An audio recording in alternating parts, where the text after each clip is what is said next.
Howdy! Hello, welcome back to the channel. Just wanted to do a CSA update. So I'm here with my wife, and we're going to do that. What's going on? What have you been doing? Well, this month has been, we started out strong. I mean, let's talk about positives, right? We started out Positives strong. are good. We were hitting it strong the first week of January, and we got a lot of things planted. Tomatoes, we didn't do tomatoes, sorry. Peppers, and some of the more difficult things that required 10 plus weeks out from your first or your last frost date. And then I think it was maybe towards the end of January we started doing the tomatoes. And then we started having some health issues, or I should say I started having some health issues. And so my ability to pay close attention and keep on track with getting our plantings done kind of got wonky. But today we're going to get back on track, and we're going to get another shelving unit up, and so we can kind of catch up on some of our plantings. We can get back on schedule. I have some planting up to do as far as these cell tray systems are wonderful, but when you put more than one seed in it to save space initially, eventually you're going to have to pot up. And so I have a couple of the cells that have more than one planting, and so I need to go through and make everyone happy again. We did run into a few issues where we were bottom watering, and so we had some mold because we didn't have the fan set up initially. So I've let everything dry out just to make sure we don't run into any of the issues that we had last year with the fungus gnats. Right, yep. And so far so good. I mean, I don't want to jinx it, but no aphids. No aphids. We had the worst aphid issue last year. The worst. And so, so far so good. What's doing good? So the peppers seem to be pretty happy. We used a heat mat on just one of them, and the rest of them they're doing just fine. We ran into some issues with, I want to say, some seeds that I got from a class that I did with the peppers. So the lemon drop jalapenos none of them sprouted. And then I had some seeds I just bought this year called Bridge to Paris, and none of those sprouted either. So just need to find, I'm going to replace them with a different variety, and we're going to get back on track so that we're not falling behind. Absolutely. We did have some issues, like I said, with the mold, right? We started getting some mold on the top because the watering wasn't being monitored closely. And the other issue that we had was some of the legginess that's happening because we didn't raise the trays up closer to the lights in the beginning. We didn't have that issue last year, and I don't remember it. And so I think it's just different things, right? What plant is it affecting the most for being too far away from the light? Well, we've never been successful with cucumbers. Never. So I started cucumbers way early, and they were growing all kinds of leggy. You can see when the plants are starting to reach for the light that's an issue. So but everything is fine. It's nothing that's not fixable. Just planting correctly, potting them a little deeper. Yeah, you started early enough for those. Yeah, everything is totally fixable. It just takes a little bit of care, a little bit of time, a little bit of energy. Both of which we have a lot of. Right? No, we don't. Not really. But we're gonna make it happen. We're gonna make it happen. Yeah. And it's important. Are those pineapples up there? The pineapple tomato? Those are my favorite. Yes, the pineapple tomato. Yeah, those ones on the top second shelf. Those are my favorite tomatoes. Okay. They rock on. So. They have been our all-time favorite tomato. Yeah, no, they did really well here 2 years ago, and then you forgot to plant them last year. I didn't plant any last year. Yeah, so we're correcting that mistake. I think I tried to plant a few different varieties. I tried to direct sow them in June. I know was such a bad It was.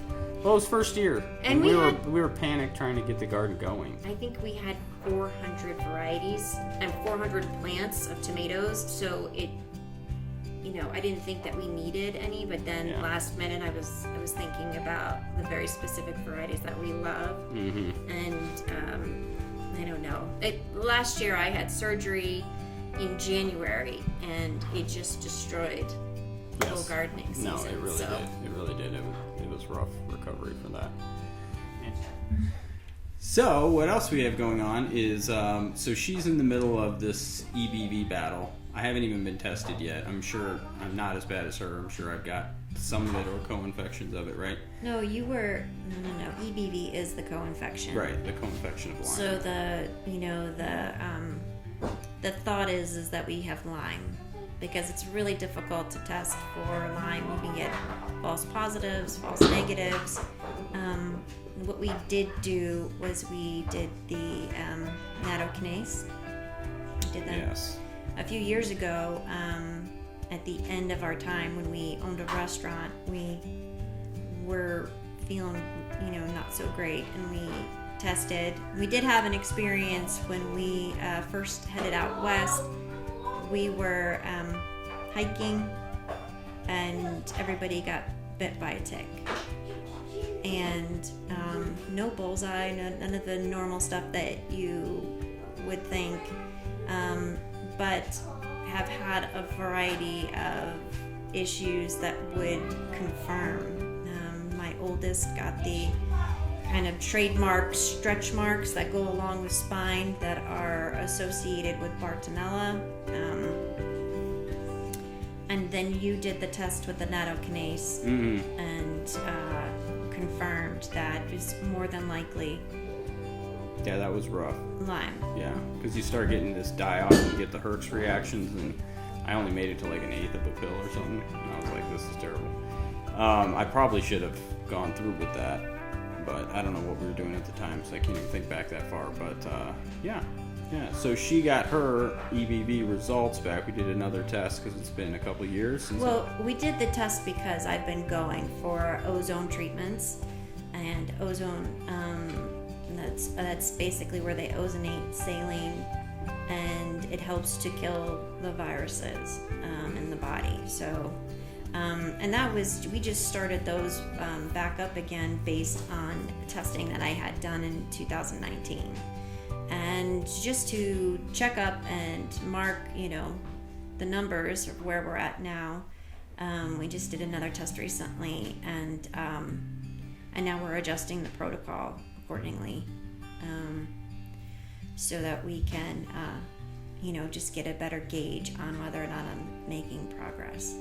Yeah, the previous test that she had measures it differently. So now with this test, we'll be able to do apples to apples with any follow-ups. But yeah, it's a lot, and just the fatigue is basically the number one. No, it's that is definitely the worst part about it is, you just don't have any energy. Of course, there's the associated depression,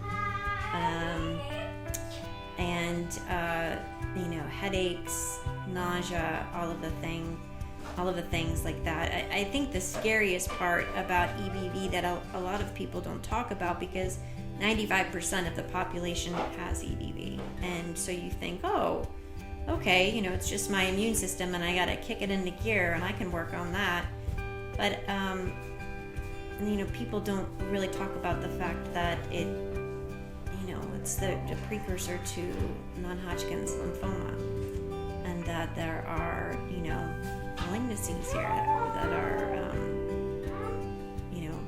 gonna happen if you don't figure it out. Yeah.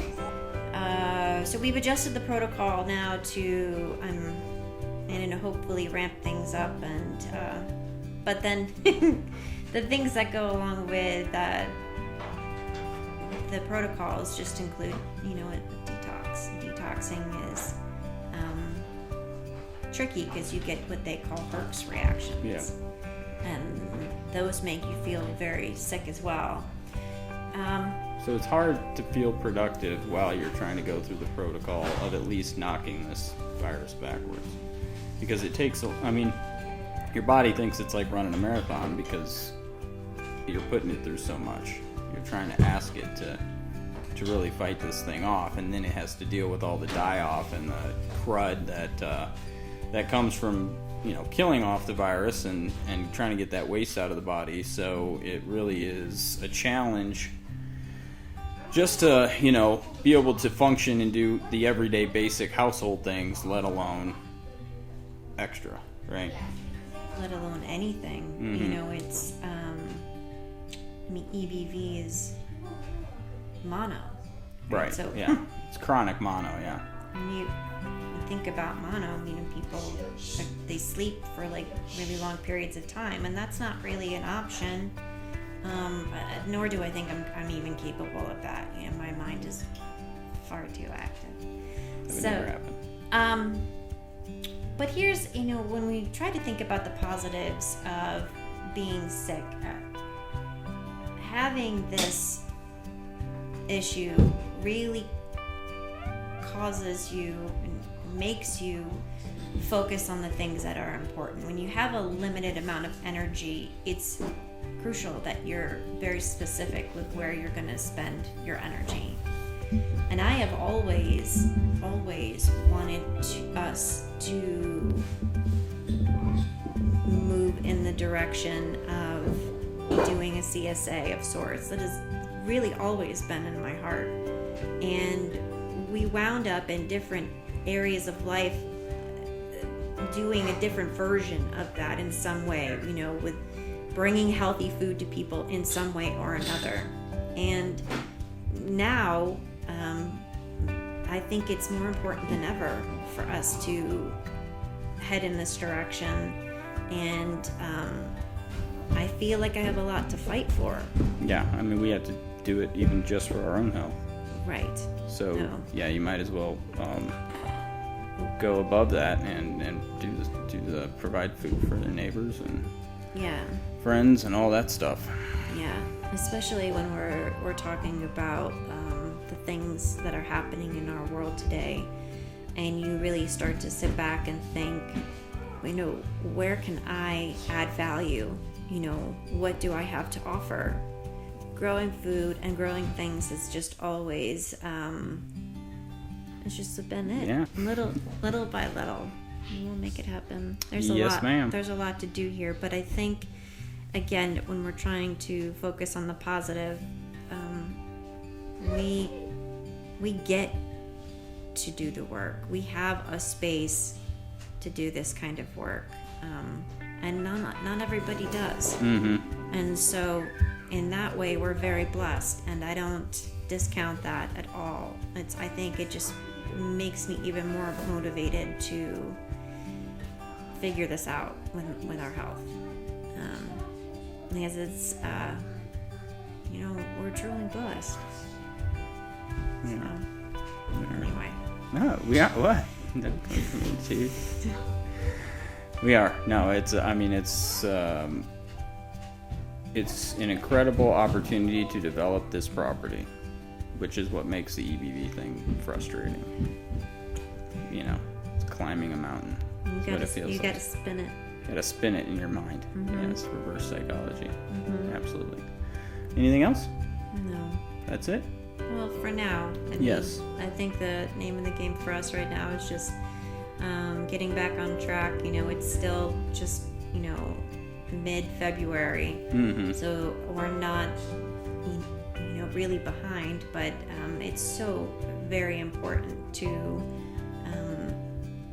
you stay on top of things. And they say, you know, whatever amount you're thinking about growing, just go ahead and double it. Right. And so we will. Absolutely. All right. Thank you. Appreciate it. And we'll see you next time. Bye.